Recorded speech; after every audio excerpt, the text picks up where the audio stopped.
ஓம் நம சிவாய. திருச்சிற்றம்பலம். தில்லை அம்பலம் அடியார்களுக்கு வணக்கம். இன்று நாம் நந்தி எம்பெருமானுக்கு நடந்த பிரதோஷ அபிஷேகங்களை கண்டு மகிழ்ந்து கொண்டிருக்கின்றோம். நம்ம வாழ்க்கையில ஒரு கஷ்டம் வந்தா உடனே என்ன சொல்வோம்? சாமிக்கு கண்ணே இல்லையா? நான் இவ்வளவு பக்தி வச்சிருக்கேன், எனக்கு ஏன் இந்த சோதனை அப்படின்னு கேட்போம். ஆனா இறைவன் நம்ம உண்மையிலே நம்ம மேல அன்பு வச்சிருக்கான்னு எப்படி தெரிஞ்சுக்கலாம்னா, நமக்கு நிறைய சோதனைகள் வர ஆரம்பிக்கும் போதுதான். சிவனை வழிபட்டாலே சோதனை தான் வருமா அப்படின்னு கேட்டா அப்படி இல்லை. இறைவன் எதையுமே எளிதா கொடுத்துட மாட்டான். உங்களை நல்லா சோதிச்சுட்டு அதுக்கப்புறம் கொடுக்கும்போது கொட்டி கொட்டி கொடுப்பான். இதுக்கு மிகச் சிறந்த உதாரணம் நம்ம திருவொற்றியூர்ல வாழ்ந்த கலிய நாயனார். கலிய நாயனார் ஒரு பெரும் செல்வந்தர். ஆதிபுரீஸ்வரர் கோயில விளக்கேற்றுறதையே தன் உயிர் தொண்டா வச்சிருந்தார். ஆனா ஒரு கட்டத்துல அவருக்கு செல்வம் எல்லாம் கரையுது. அது சேக்கிலார் பெருமான் இப்படி சொல்றாரு: உன்னரையும் பெரும் செல்வம் உயர்த்தும் வினைச்செயல் ஓவி மண்ணில் அவர் இருவினையும் போல் மாண்ட மாட்சிமைத்தா. இங்க ஒரு பெரிய ரகசியம் இருக்கு. செல்வம் போனத சேக்கிலார் வறுமைன்னு சொல்லல. அவர் என்ன சொல்றாருன்னா, இருவினை போல் மாண்ட அப்படின்னு சொல்றாரு. அதாவது ஒரு ஞானிக்கு முக்தி கிடைக்கணும்னா அவரோட நல்வினையும் தீவினையும் எப்படி அழியணுமோ அதுபோல நாயனார் முக்தி அடைவதற்கு தடையா இருந்த அந்த செல்வத்தை இறைவன் நீக்கினார். அவருக்கு வறுமை வரல, அவரு ஒரு பரிசுத்தமான நிலையை அடைகிறார்.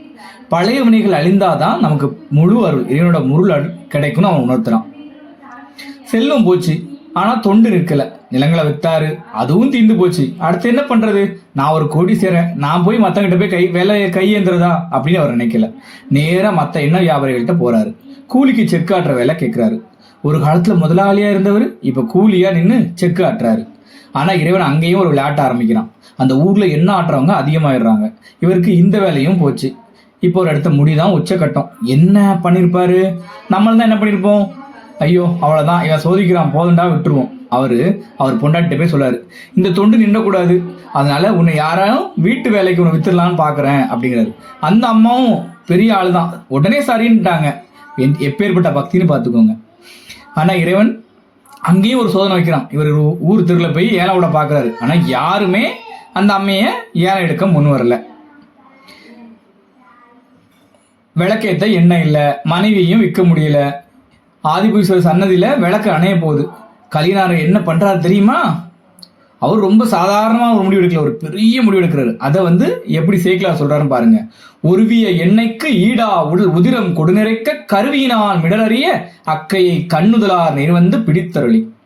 விளக்குகள் வரிசையா இருக்கு, திரியும் போட்டாச்சு.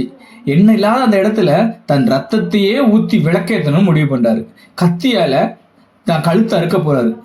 ஒரு பக்தனோட கழுத்தை இறைவன் அறுக்க விட்டுவாரா? அப்படி சாதாரணமா விட்டுருவாரா? அந்த நிமிஷமே இறைவன் அங்க வராரு. அப்படி சப்புன்னு ஒரு கையை பிடிக்கிறாரு. பாருங்க எப்படி இருந்திருக்கும் அந்த மனுஷனுக்கு.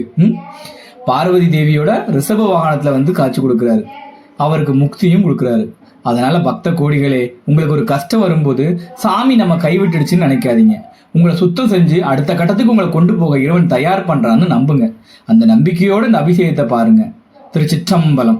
இந்த வீடியோ உங்களுக்கு பிடிச்சிருந்தா கண்டிப்பா எல்லாருக்கும் ஷேர் பண்ணுங்க. இது போல பல நாயன்மார் வரலாற்றையும் நம்ம பிரதோஷ பூஜைகளையும் பார்க்கறதுக்கு இந்த சேனலை மறக்காம சப்ஸ்கிரைப் பண்ணுங்க. நன்றி, வணக்கம். திருச்சிற்றம்பலம். தில்லை அம்பலம்.